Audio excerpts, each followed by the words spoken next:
Well, it's true, and the other thing that I found is the Yardbirds being such a wonderful live band. It reminds me of a comment that I recently read from Nielsen of Cheap Trick, who they were talking about this, and they were talking about great live bands like the Yardbirds, and he said, well, I think the biggest mistake that Cheap Trick has made is not recording just all live material. Because he said we're so much better live than we are in the studio, where they mix down the guitars and all of that. And that is just something that, and I've even noticed that with some of the studio material, some of the older studio material from the 60s, is sometimes they seem to kill a little bit of the energy in the studio as opposed to what we get live. Like the BBC sessions. Yeah, well, that did nothing for me. No, well, the story there is very, I mean, the problem the Yardbirds always faced, especially in the early days, is we had this great club following. I mean, live following. Right. And it was a raucous sound. We could never get it onto tape. Went on to tape, stone dead. All the soul, flat. I mean, especially in those days, it was 4-track. The engineers, especially the BBC engineers, nothing ever went in the red. You mustn't have distortion. Kind of bad. There's a lot of it. But I mean, We're letting it go into the red here. We're all right. You all right? Yeah, oh yes, we're fine. Okay. We want to make sure you're heard. Uh-huh. So we don't mind letting it go into the red. All right. Unlike the BBC thing. Yeah, we're the rebels. Yeah, we're the redders. So, but I mean, live recording is hard actually to achieve, a good sound.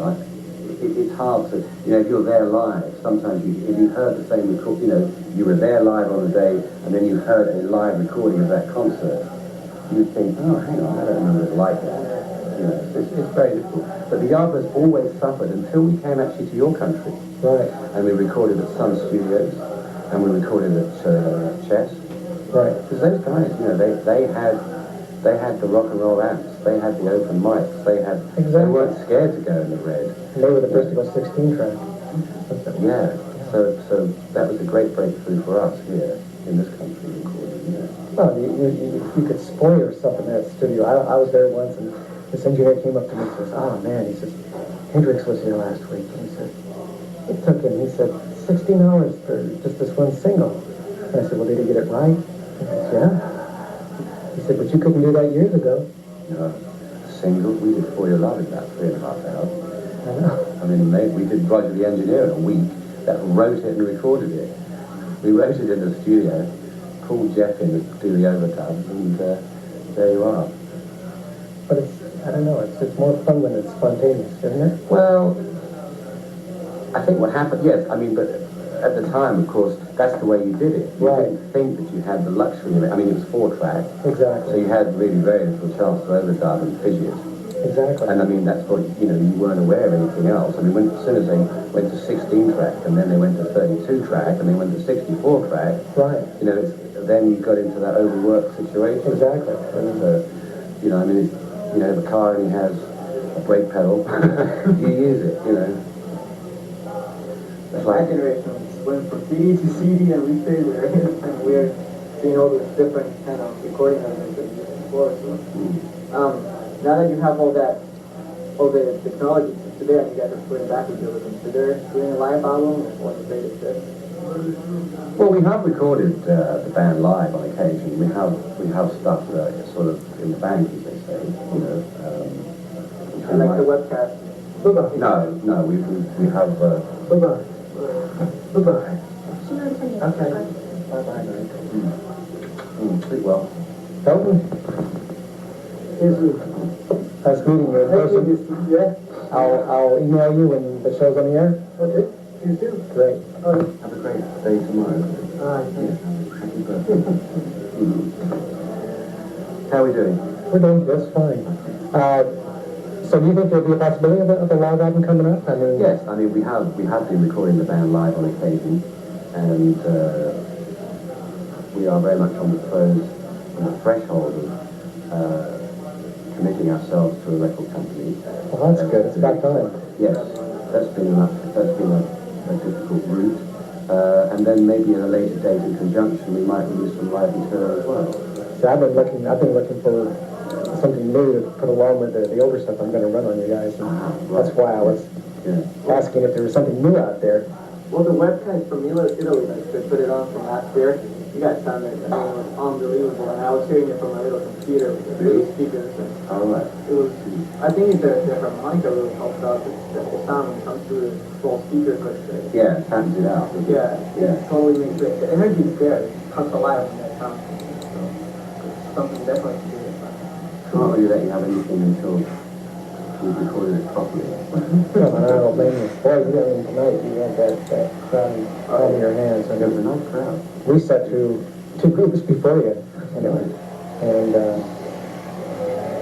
I'm just going, when did he just come on? I think we're good. They had their place. They had their place. But, Yes. Okay. okay. Chris? Thank you so much. Thank you. My pleasure. Thank you very much for that. Yeah. I'm in the family. Thank you, sir. You take over, right? Yeah. Don't tell them the one about. Yeah, done. Start it out. So we were just talking to Chris about a possible live album. All right, yeah. Yeah. Now, you are shopping for a label now, right? Yeah, so Is there a we've got somebody interested. Oh, that's good. Independent or, Yeah, independent. that's probably about the best way to go. Yeah. No, it's a good idea. It's good. So primarily some of your older stuff, who controls the catalog of that? Rhino or whoever gets their hands on it? No, there's somebody called Charlie Charlie. that actually got all the old stuff from George Antonowski, our old manager. Huh. And they were sort of running disputes about it, Oh, I'm sure there is. We never got paid on the old stuff. A lot of bands didn't. Yeah. And I find, a lot of the Jimmy Page stuff is missing from some of the greatest hit stuff. Is he still? Oh yeah. Has he still got that injunction against? Well, we've got a dispute with him as well. Jimmy's got a dispute with everybody. About How are you in contact with all of them? Like, the guitarists? Are you maintaining with them at all, or do you? Yeah, well, not really Eric Clapton, but. Yeah, I heard that you had some comments. I don't know, you just popular narrative about this image, and you can feel like half more of the case, but like they get back in some way, just get more to the music rather. That was. Well, that's sort of true. Yeah, I think Jeff Beck fitted in with the way we wanted to go as a band, to sort of explore different dimensions. So you were always more into like experimenting rather than commercialism. What was the mindset? Yeah, it was quite hard for us to do, hit singles and things, really. Was there ever conflict, like when you guys got, like say For Your Love, made it out, and then somebody wanted to do something psychedelic or experimental, and then another person said, well, let's do another For Your Love, or yeah, but the majority of the band sort of, we will agree. So there wasn't a lot of pressure from the record company coming down on you? Well, not really, though there was just sort of singles market, and we had to come up with this like 3-minute song. Oh wow, you had a time there. So what was Paul's reaction when he was kind of moved over as far as producer and they brought in Mickey Most for that kind of a... Well, he left by then, you see. So he just kind of... He left because of the stress of the touring and all that. So. But was it was my understanding that he just started producing you guys, didn't he? Or did he just kind of leave altogether? Well, because when he was in the band, he was like, well, he wasn't so much producer as musical director, right. And he sort of started getting into production as a thing. And but then, when he left the band, he didn't carry on with us at all. So we were sort of short of materials. We went to Mickey Most because he was like the guy that produced all the big hits. Mr. Singer. Yeah. And that's kind of where Little Games kind of came in. Yeah. Now, it was my understanding that a lot of the stuff like demo stuff that you guys had to use to put out the album. Is that true, or is that? Well, the first Little Games.